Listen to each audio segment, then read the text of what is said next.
Assalamualaikum warahmatullahi wabarakatuh. Innal hamdalillah nahmaduhu wa nasta'inuhu wa nastaghfiruhu wa nastahdihi wa natubu ilayhi wa na'udzu billahi min shururi anfusina wa sayyiati a'malina. Man yahdihillahu fala mudilla lahu wa man yudlil fala hadiya lahu. Wa ashhadu an la ilaha illallah wahdahu la syarika lahu wa ashhadu anna Muhammadan 'abduhu wa rasuluhu la nabiyya ba'dah. Ya ayyuhalladzina amanu taqullaha haqqa tuqatih wa la tamutunna illa wa antum muslimun. Ya ayyuhan nasu taqu rabbakum alladzi khalaqakum min nafsin wahidah wa khalaqa minha zawjaha wa batha minhuma rijalan katsiran wa nisaa'a wattaqullaha alladzi tasaaluna bihi wal arham innallaha kana 'alaykum raqiba. Ya ayyuhalladzina amanu taqullaha wa qulu qawlan sadida yuslih lakum a'malakum wa yaghfir lakum dhunubakum wa may yuti'illaha wa rasulahu faqad faza fawzan 'azima. Amma ba'd, fa inna asdaqal hadithi kitabullah wa khairal hadi hadi Muhammadin sallallahu alaihi wasallam wa syarrul umuri muhdatsatuha wa kullu muhdatsatin bid'ah wa kullu bid'atin dhalalah wa kullu dhalalatin finnar. Kaum muslimin dan muslimat rahimani wa rahimakumullah, kita lanjutkan kembali kajian kita dalam kitab Riyadhus Shalihin. Kita masih pada bab taubah, hadis yang ke-20. Wa an Abi Sa'id Sa'd bin Malik bin Sinan Al-Khudri radhiyallahu anhu anna Nabiy sallallahu alaihi wasallam qala, dari Abu Sa'id Sa'ad bin Malik bin Sinan Al-Khudri radhiyallahu anhu, bahwa Nabi sallallahu alaihi wasallam bersabda, kana fi man kana qablakum rajulun qatala tis'atan wa tis'ina nafsa. Dahulu ada orang sebelum kalian, seorang laki-laki yang telah membunuh 99 jiwa. Fasa'ala an a'lami ahlil ardh, maka ia bertanya tentang orang yang paling berilmu di muka bumi. Fadulla ala rahib, maka ia ditunjukkan kepada salah seorang rahib ahli ibadah. Fa'atahu, lalu ia mendatangi rahib tersebut. Faqal innahu qatala tis'atan wa tis'ina nafsan fahal lahu min taubah. Ia mengatakan bahwasanya dia telah membunuh 99 jiwa. Apakah ada taubat baginya? Faqala la, rahib ini mengatakan tidak. Faqatalahu faqammala bihi mi'ah, maka orang ini membunuh rahib tersebut hingga genap 100 jiwa. Tsumma sa'ala an a'lami ahli al-ard. Kemudian dia bertanya kembali tentang orang yang paling berilmu di muka bumi. Fadulla ala rajulin alim, maka ditunjukkan kepada orang yang berilmu. Ditunjukkan pada salah seorang ulama. Faqala innahu qatala mi'ah nafsin fahal lahu min taubah. Lalu ia bertanya bahwasanya dia telah membunuh 100 jiwa. Apakah ada taubat baginya? Faqala na'am. Maka ulama ini mengatakan iya. Wa man yahulu bainahu wa bainat taubah. Dan siapa yang menghalangi antara dirinya dengan taubat? Intalik ila ardi kada wa kada. Pergilah ke daerah ini dan itu. Fa inna biha unasan ya'buduna Allah ta'ala fa'budillaha ma'ahum. Karena di sana ada manusia yang beribadah kepada Allah Ta'ala, maka beribadahlah engkau kepada Allah bersama mereka. Wala tarji ila ardika fa innaha ardus su. Dan janganlah engkau kembali ke tanah airmu, karena sesungguhnya ia adalah tempat yang buruk. Fantalaqa hatta idza nasafat tariqa atahul maut. Maka dia pun pergi sampai di tengah perjalanan datanglah kematian kepadanya. Fahtasamat fihi malaikatur rahmah wa malaikatul adab.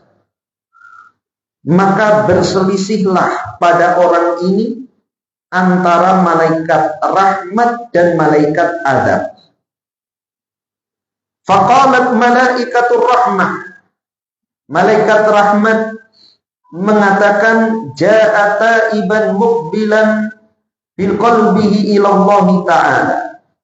Dia datang dalam keadaan taubat. Hatinya menghadap kepada Allah Ta'ala. Wa qalat malaikatul adab. Dan berkata malaikat adab, innahu lam ya'mal khairan qat. Sesungguhnya dia belum melakukan kebaikan sama sekali.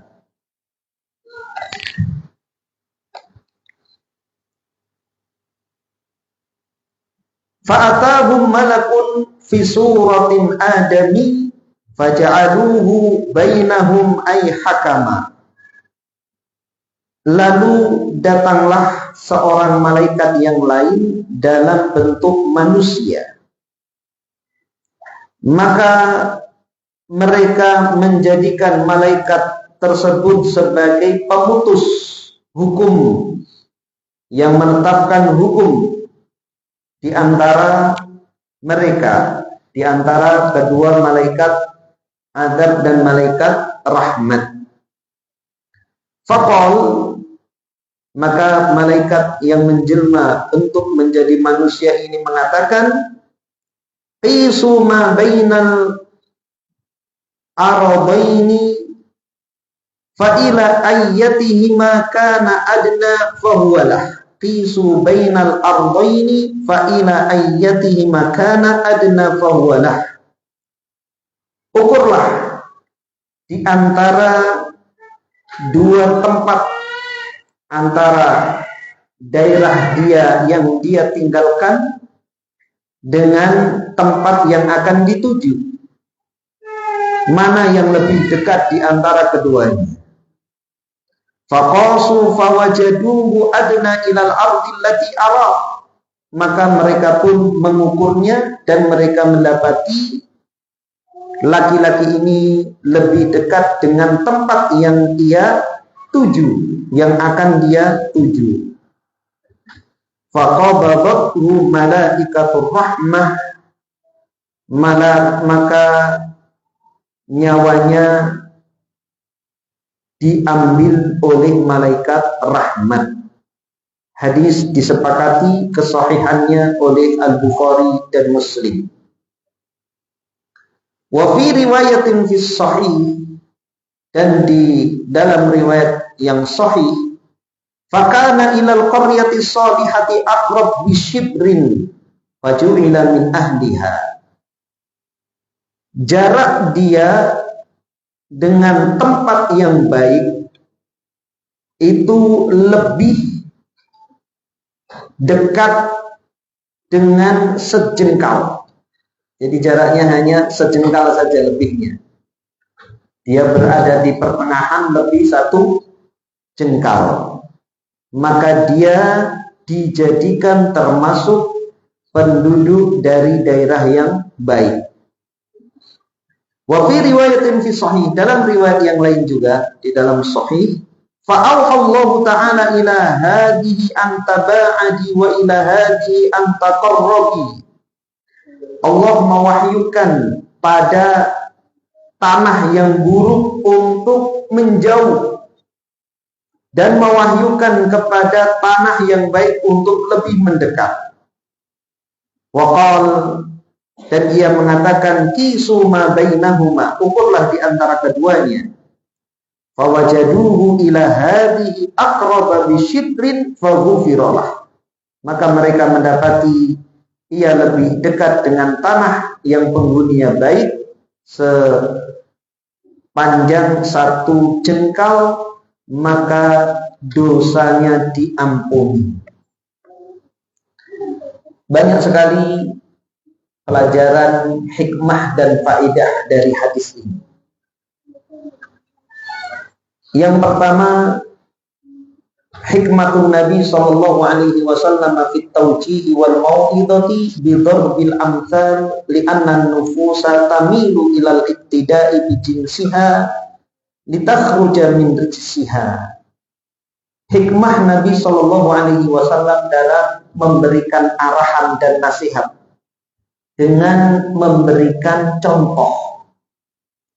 Karena jiwa itu cenderung untuk meniru orang yang semisal dengan dia agar dia bisa keluar dari dosa.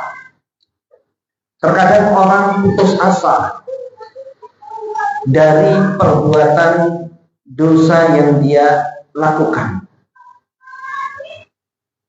ragu-ragu dalam meninggalkan dosa yang dia lakukan. Mana mungkin Allah mampu mengampuni saya? Atau dia pesimis bisa meninggalkan perbuatan dosa yang dia lakukan. Banyak faktor orang tidak segera bertobat. Sudah kadung.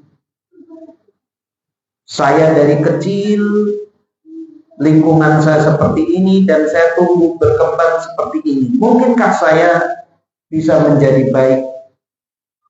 Misalnya dia pecandu narkoba, atau hidup di kampung begal.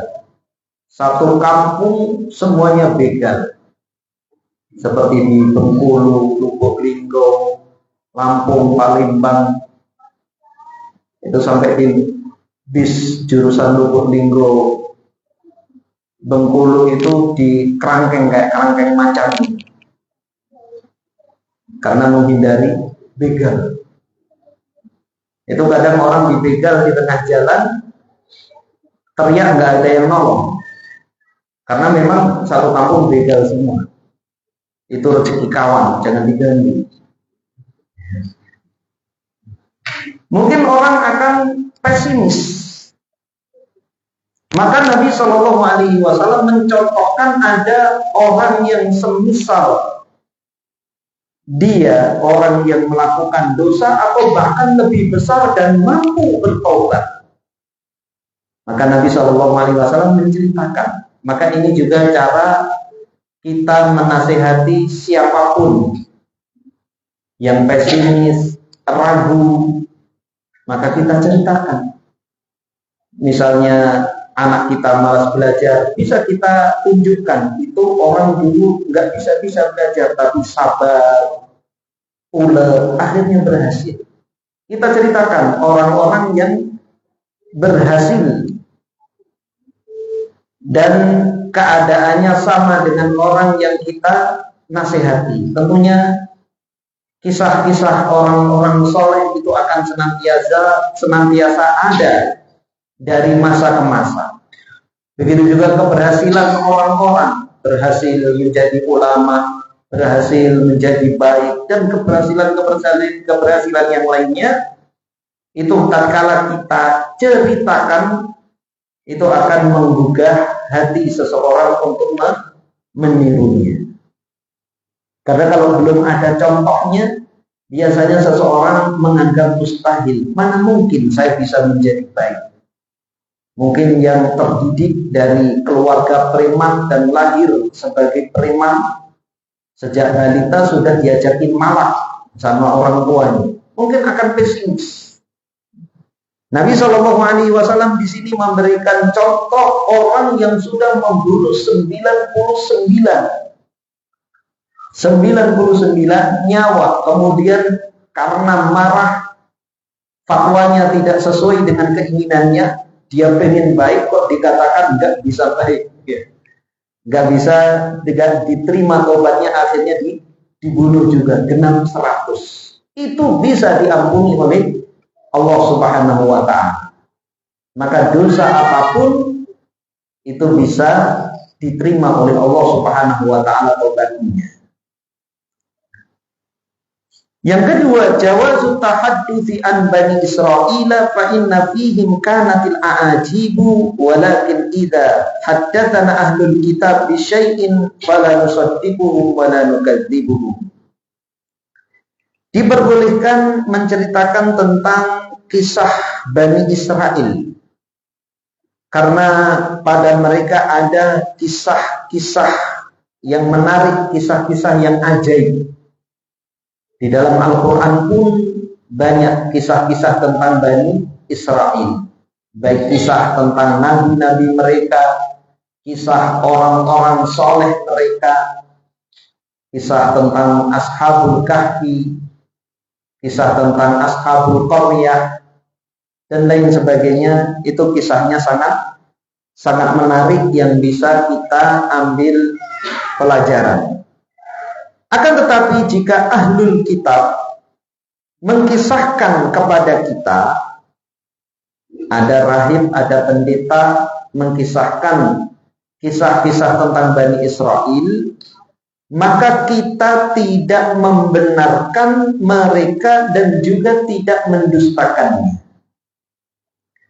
Jadi kisah-kisah tentang Bani Israel itu ada dua. Yang pertama, yang jelas kesahihannya itu tiada lain yang dikisahkan oleh Allah dan Rasulnya, maka jelas kita percayai.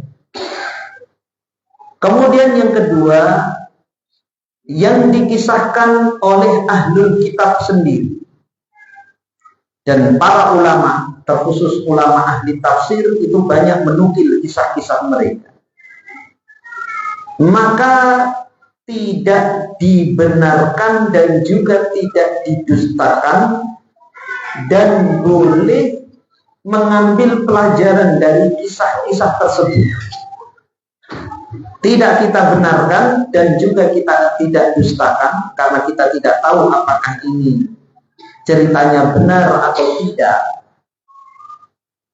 Namun boleh kita mengambil pelajaran selama kisah tersebut tidak melanggar syariat. Selama kisah tersebut tidak melanggar syariat. Adapun jika kisah tersebut melanggar syariat, penuh dengan khurafat, tahayul, bahkan dusta atas nama nabi mereka, maka tidak boleh kita percayai, apalagi kita amalkan sebagai syariat. Contohnya ada kisah Nabi Daud berzina. Maka yang seperti ini jelas tidak kita percaya. Atau yang mengandung khurafat-khurafat, maka jelas ini bertentangan dan tentunya tidak bisa diambil pelajaran dari kisah tersebut, apalagi diamalkan. Namun jika kisah-kisahnya semisal tentang semangat dalam beribadah, kemudian pertolongan Allah kepada ahli ibadah, murka Allah Subhanahu wa ta'ala kepada pelaku maksiat, yang ini tidak ada unsur kedustaan, tidak ada unsur khurafat, maka boleh kita ceritakan dan diambil pelajaran dari kisah-kisah tersebut. Dan perincian ini disebutkan oleh Al-Hafidh Ibnu Katsir di dalam tafsirnya. Pelajaran yang ketiga dari hadis tadi, an-nafsul basyariyatu fiha khairun asil wasyarr wassu dakhil. Fa idza sadafat man yudhakkiruha fa inna fiha isti'dadan lil istiqamati ala tariqil huda. Jiwa manusia itu ada asal kebaikan, ada pangkal pokok kebaikan. Karena setiap manusia itu terlahir pada fitrah. Sebagaimana sabda Nabi sallallahu alaihi wasallam, kullu mauludin yuladu 'ala fitrah. Setiap bayi yang lahir itu terlahir di atas fitrah suci. Adapun keburukan itu memasuki dirinya. Jadi asalnya dia diciptakan baik. Suka kebaikan, cinta kebaikan. Keburukan-keburukan itu datang setelahnya. Makanya kenapa dia bisa jadi rusak, karena faktor sekelilingnya. Fa'abawahu yuhawidanihi aw yunassiranihi aw yumajjisanihi. Maka kedua orang tuanya lah yang menjadikan dia Yahudi, Majusi atau Nasrani. Pada asalnya dia baik, mentauhidkan Allah. Karena ketika di alam rahim Allah Subhanahu wa ta'ala mempersaksikan di hadapan mereka, alastu bi rabbikum, semua roh yang ada di alam rahim Allah Subhanahu wa ta'ala mempersaksikan kepada mereka, alastu bi rabbikum, bukankah aku adalah Tuhan kalian? Bala syahidna. Mereka semuanya menjawab, iya, kami bersaksi.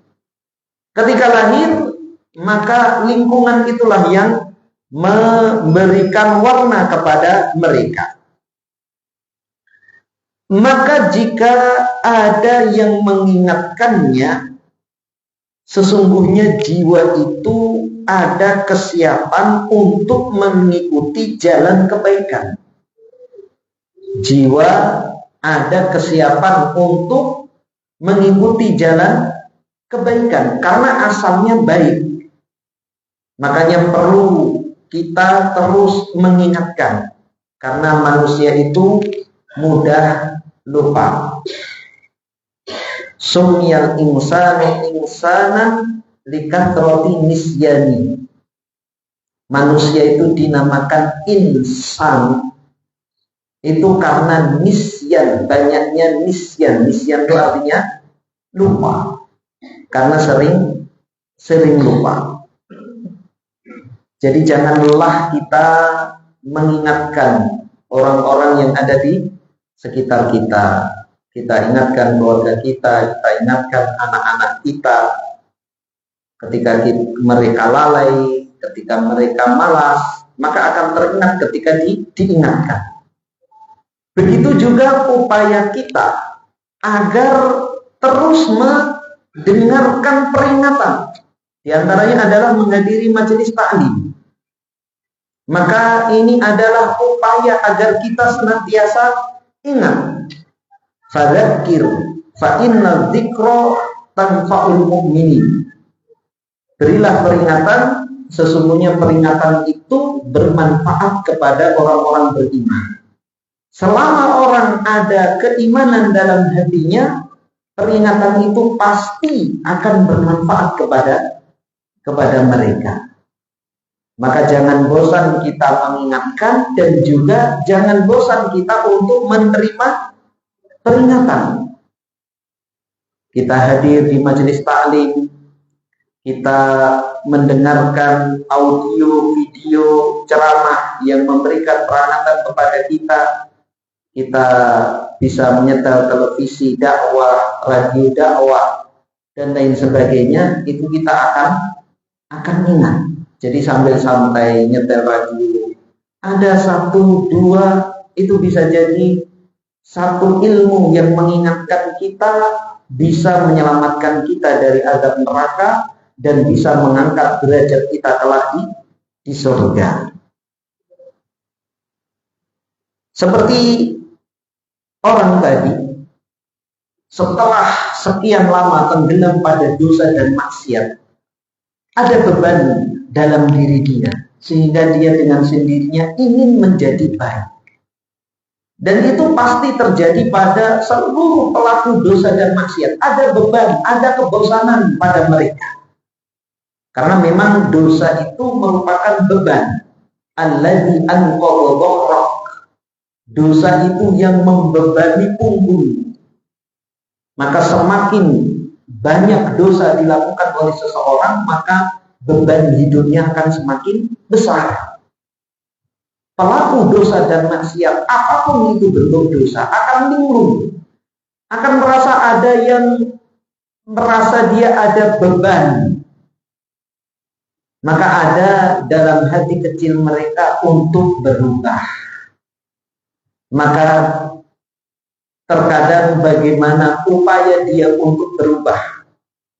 Yang jelas keinginan itu pasti ada. Maka betapa banyak preman ketika dinasihati, dia pun ternyuh. Dan itu yang dia cari selama ini. Cuman belum ada orang yang menyentuhnya. Ketika dinasihati, dia pun mengaku. Dan itu berbeda-beda responnya. Ada yang langsung berbalik 180 derajat bertobat. Ada yang ragu, ada yang menunggu, ada yang menunda. Yang jelas rata-rata adalah mengaku bahwa perbuatannya itu keliru, perbuatannya itu salah. Sampai pun para pejabat yang bermain kotor, suka memainkan anggaran dan lain sebagainya, kalau dinasihati ngerti ya. Cuman terkadang hawa nafsunya terlalu kuat sehingga merasa belum mampu untuk meninggalkan perbuatannya. Yang jelas kebanyakan itu mengakui, hanya segelintir orang itu dinasihati itu menentang atau membangkang. Yang keempat, fadlul ilmi ma'a qillatil ibadati ala kathratil ibadati ma'al jahl. Keutamaan ilmu dengan sedikitnya ibadah di atas banyaknya ibadah dengan kebodohan. Lil annal 'abidal jahila rubbama asa'a min haitsu arada an yuhsina sun'an fa ahfahalaka wa ahlaka wa dhalla wa adall. Karena ahli ibadah yang jahil, yang bodoh, bisa jadi dia melakukan keburukan dari sisi tatkala ia ingin berbuat kebaikan, maka ia binasa dan membinasakan orang lain. Dia sesat dan menyesatkan. Wa fi hadza bayanu anna man yatasadda lil hidayati li hidayatin nasi wa da'watihim lil islami wal haqq yanbaghi an yatrubal ilma syar'iyya wa illa fayakunu dhararu aktsaru min naf'i. Maka di sini merupakan penjelasan bahwa orang yang hendak memberikan hidayah kepada manusia, menyeru mereka kepada Islam dan kebenaran, hendaklah ia menuntut ilmu syar'i. Kalau tidak, maka madharatnya akan lebih besar daripada manfaatnya. Jadi seorang ulama yang banyak ilmunya meskipun ibadahnya sedikit. Ibadahnya sedikit dalam artian amalan-amalan sunnahnya. Kalau amalan yang wajib tentunya tidak ada toleransi. Sholat 5 waktu, zakat apabila dia memiliki harta, puasa di bulan Ramadan, rukun Islam yang jelas tidak ditinggalkan. Adapun amalan sunnahnya sedikit, itu lebih utama daripada ahli ibadah yang banyak ibadahnya namun sedikit ilmunya.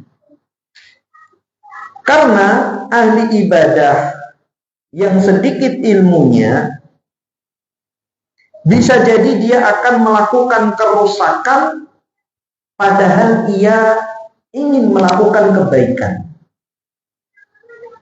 sehingga dia celaka dan mencelakakan orang lain. Dia sesat dan menyesatkan orang lain, seperti yang terjadi pada Abid yang pertama tadi. Dia saking jauhnya dari perbuatan dosa dan maksiat, maka ketika mendengar perbuatan dosa dan maksiat langsung shock. Sehingga ketika menghukumi perkara tersebut bukan dari ilmunya tapi dengan perasaannya. Sehingga dia berfatwa dengan perasaannya. Bagaimana bisa membunuh 99 orang? Membunuh 1 orang ini perbuatan yang sangat keji. Maka dengan perasaannya dia mengatakan tidak ada pintu tobat bagi. Ucapannya ini mencelakakan orang lain dan juga membuat dirinya celaka. Orang yang sudah terbiasa membunuh, maka jelas ini orang yang temperamen. Dikatakan seperti itu, tersinggung, langsung bunuh. Sudah saatnya belum. Nanti pekan depan dibaikin.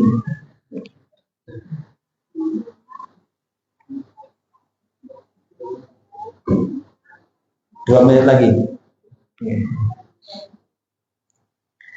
Jadi hendaknya orang yang tidak berilmu namun ahli ibadah, cukuplah ibadahnya untuk diri sendiri dan bukan memberikan fatwa. Maka dia akan selamat dan menyelamatkan orang lain.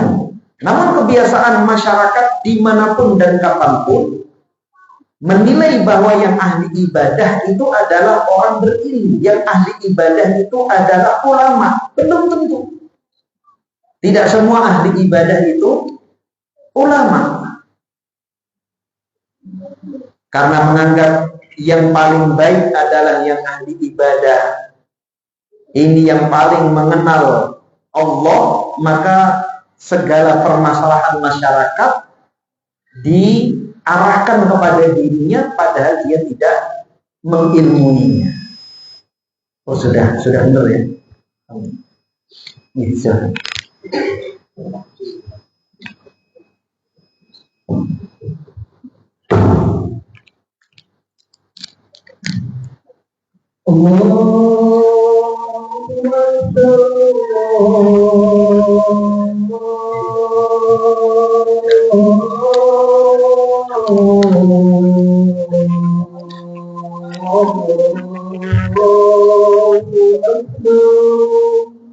Allah Akbar, Allah Akbar.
Asyhadu an la ilaha illallah.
Kita lanjutkan.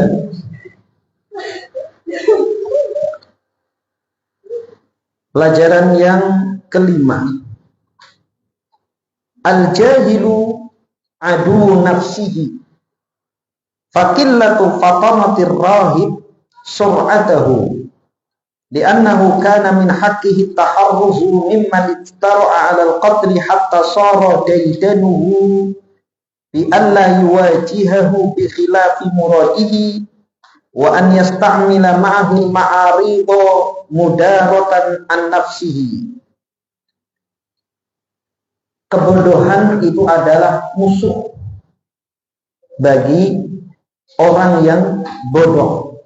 Jadi orang bodoh itu musuh utamanya adalah kebodohan dia sendiri. Ahli ibadah atau rohib ini, dia tidak cerdas ketika menghadapi orang yang kebiasaannya membunuh. Padahal semestinya dia waspada dengan orang yang sudah terbiasa membunuh.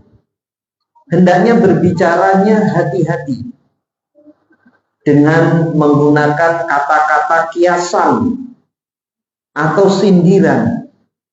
Sudah tahu orang biasanya membunuh, ketika mengucapkan ucapan yang tidak sesuai dengan keinginannya, malah langsung disampaikan secara vulgar. Jelas tidak terima. Ini bahaya, orang yang ada di hadapannya ini bahaya. Meskipun fatwa dia itu keliru, maka semestinya dia harusnya berhati-hati. Sudah keliru ditampakkannya dengan vulgar, maka jelas inilah yang menyebabkan dia terbunuh. Jadi musuh utama seseorang itu adalah kebodohannya. Maka dari itu pentingnya kita ini terus berusaha untuk memperbanyak ilmu. Kewajiban menuntut ilmu bukan hanya 9 tahun atau 12 tahun, tapi kewajiban seorang muslim menuntut ilmu itu sampai ke liang lahat, sampai kita mati. Karena ilmu itu terus kita butuhkan, kita perlukan. Jangan sampai kita celaka lantaran kebodohan kita. Yang keenam, al-alimu yahtadi binuril haqqi wal ilmi yuwaffaqu lil huda fayamtafi'u wa yanfa'. Orang yang berilmu itu dia memberi hidayah dengan cahaya kebenaran, dan ilmu itu memberikan taufik untuk hidayah, maka dia mendapatkan manfaat dan memberi manfaat. Itulah keutamaan ilmu, tidak hanya berguna bagi pemiliknya, tapi juga bisa memberikan manfaat kepada orang lain. Sehingga orang alim, ulama yang dikisahkan dalam hadis ini menjadi penyebab keselamatan orang tersebut.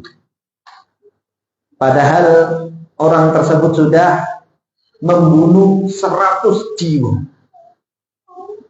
Dia datang kepada orang yang benar, maka dia akhirnya menjadi orang yang selamat. Padahal sama sekali belum melakukan kebaikan, sehingga menjadi perdebatan antara malaikat rahmat dan malaikat azab. Namun tentunya rahmat Allah Subhanahu wa taala itu lebih luas daripada murkanya. Sebagaimana di dalam hadis qudsi Allah Subhanahu wa taala berfirman, "Inna rahmati sabaqat ghadabi." Sesungguhnya rahmatku itu mendahului amarahku. Rahmat Allah Subhanahu wa taala jauh lebih luas daripada murka Allah Subhanahu wa taala. Maka Allah Subhanahu wa taala tidak menyia-nyiakan usaha orang ini untuk menjadi baik meskipun belum ada kebaikan yang dia lakukan. Dia belum sampai ke kampung yang di situ orang-orang baik dan beribadah kepada mereka, belum, baru berada di tengah perjalanan. dan keselamatan dia lantaran ada yang menunjukkan, yaitu orang yang berilmu. Orang yang berilmu menunjukkan dia, mengarahkan dia, membimbing ke jalan yang benar sesuai dengan ilmunya, bukan karena emosi, bukan karena perasaan. Berbeda dengan ahli ibadah yang tidak pernah mengenal dosa dan maksiat, sebagaimana tadi sudah kita sampaikan, sehingga ketika melihat dosa yang sangat amat besar, karena membunuh itu adalah dosa yang sangat besar, apalagi 99 jiwa dibunuh, maka dia pun berfatwa karena perasaan dan emosinya. Kalau hanya bertemu dengan orang-orang seperti ini, bertemu dengan ahli ibadah tapi tidak berilmu, maka orang ini bukan menjadi baik, tapi akan bertambah menjadi buruk. Terbukti dengan 99 dosa membunuh, bertambah 1, genap 100. Kalau bertemu lagi dengan orang yang semisal itu, maka akan bertambah menjadi-jadi, karena keputusan atau fatwa yang keliru.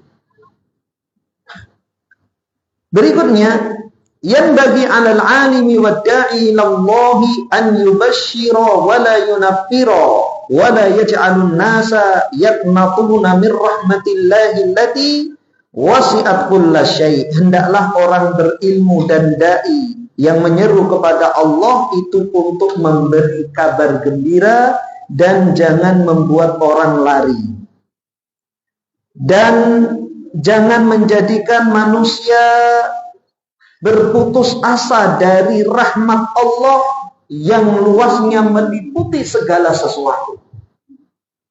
Dan ini penting bagi dai, para ulama, orang tua, guru, untuk senantiasa memberikan kabar gembira, motivasi kepada mad'unya, kepada anak didiknya, kepada putra-putrinya, agar mereka semangat dalam mencari kebaikan dan menjadi baik.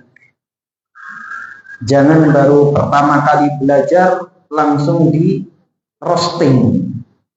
Nah, ada guru modelnya sukanya roasting anak didiknya. Kamu ini nggak pantas belajar, nyangkul aja kamu. Jadi suka dikata-katain atau dipermalukan di hadapan teman-temannya. Apa kayak gini aja nggak bisa. Apalagi sambil nyebut nama, bawa-bawa nama orang tuanya. Dasar anaknya tukang bakso.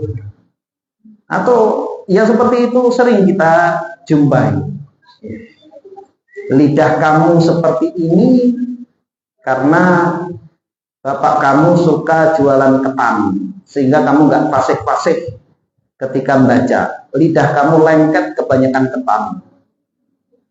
Ini akan membuat anak menjadi sedih, sehingga dia putus asa. Memang lidah saya sudah lengket, sehingga saya nggak mungkin membaca Al-Quran dengan fasih, sehingga tertanam bahwa dia tidak akan bisa. Maka motivasi, memberikan kabar gembira seperti yang dilakukan oleh orang alim ini, langsung memberikan motivasi. Bisa, kamu bisa. Apa yang menghalangi dirimu dengan taubat? Siapa yang menghalangi dirimu dengan taubat? Langsung ditanamkan rasa optimis pada dirinya. Jadi jangan langsung dimatikan, diberi semangat. Ayo, kamu bisa. Tidak ada penghalang antara dirimu dengan taubat. Jadi kalimat-kalimat seperti ini perlu dibiasakan oleh pengajar, pendidik, ya. Jangan menakut-nakuti, jangan membayangkan, memberikan gambaran yang seram-seram kepada anak didiknya. Ini ilmu ini sulit, kalian harus sungguh-sungguh. Maksudnya memberikan motivasi, tapi sudah dikatakan ini sulit. maka orang sudah putus asa terlebih dahulu. Tapi kalau ini mudah, ada salah seorang mahasiswa Madinah ya, dulu mempelajari nahwu alfiyah, merasa kesulitan sampai stres. Kemudian ketemu sama seniornya, dua-duanya ini dari Kalsel juga. Kemudian pertama kali yang diucapkan oleh seniornya ini mengatakan ini mudah. Begitu mendengar ini mudah, itu langsung plong. Ini gak sulit ini mudah. Kemudian sambil diberikan kiat-kiat dan trik dalam memahami alfiyah. Kawan ini mengatakan, saat itu saya tidak stres dan makin happy menghadapi alfiyah ini, meskipun dalam menjalaninya saya tidak terlalu paham juga, tapi karena sudah dikatakan mudah, akhirnya saya happy. Meskipun tidak terlalu ahli dalam ilmu tersebut, tapi karena ada yang mengatakan seniornya ini mudah, maka dia menjadi senang. Oh mudah. Meskipun ketika dijalani tidak jauh berbeda ya nilainya dari sebelum dikatakan mudah, tapi himpitan di otak itu seolah-olah terbuka ketika dikatakan bahwa ini adalah mudah. Baik, masih banyak pelajaran dari hadis tersebut. Insya Allah kita akan lanjutkan pada pertemuan yang akan datang. Kita tutup dengan doa kafaratul majelis. Subhanakallahumma hamdika asyhadu an la ilaha illa anta astaghfiruka wa atubu ilaik. Assalamualaikum warahmatullahi wabarakatuh.